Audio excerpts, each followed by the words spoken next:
Hello friends, welcome to local engineer research channel. இந்த வீடியோல கார்த்திகை தீபம் சீரியலோட சூப்பரான ப்ரோமோ தான் பார்க்க போறோம். அதுக்கு முன்னாடி நம்ம சேனலை சப்ஸ்கிரைப் பண்ணாம பண்ணிக்கோங்க. அதாவது பார்த்தீங்கன்னா, நம்ம ரேவதியை எப்படியாவது கல்யாணத்துக்கு கட்டாயப்படுத்துறதுக்கு சந்திரா ரொம்பவே துடி துடியா நிக்கிறாங்க. சந்திராவும் மாயாவும் என்னத்தையோ பேசி பிரெயின் வாஷ் பண்ணி அவளை கல்யாணத்துக்கு சரின்னு சொல்ல வச்சுட்டாங்க.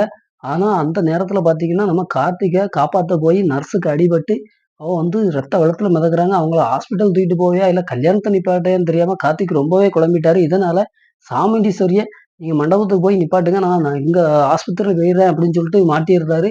அது மட்டும் இல்லாம இங்க சந்திரா எப்படியோ பேசி ரேவதிய ஓகே சொல்ல வச்சுட்டாங்க. ஆனா கடைசி நேரத்துல தாலி கட்ட போற நேரத்துல மகேஷ்ட்ட நீ தாலி கட்ட வேண்டாம். அம்மா வந்ததுக்கு அப்புறம் தான் தாலி கட்டணும்னு உறுதியா நிக்கிறாங்க நம்ம ரேவதி. இந்த விஷயம் வந்து எல்லாத்துக்குமே இரிட்டேட்டிங்கா இருக்கு. சந்திராவுக்கும் சரி, மகேஷ்க்கும் சரி. அதனால வலுக்கட்டாயமா தாலி கட்டுறதுக்கு நிக்கிறாரு மகேஷ். அந்த நேரம் நம்ம உள்ள வாராரு. சாமுண்டீஸ்வரி வர்றாங்க. "நிறுத்தடா" அப்படிங்கிற மாரி சொல்றாங்க. எப்படியோ கல்யாணத்த நிப்பாட்டிட்டாங்க. ஆனா நம்ம கார்த்திக், ரேவதி கல்யாணம் தான் நடக்கும்னு நெனச்சோம். ஆனா அது நடக்கல. என்ன நடக்குங்கிறத நம்ம ஃபுல் எபிசோட பார்த்து தெரிஞ்சுக்கலாம்.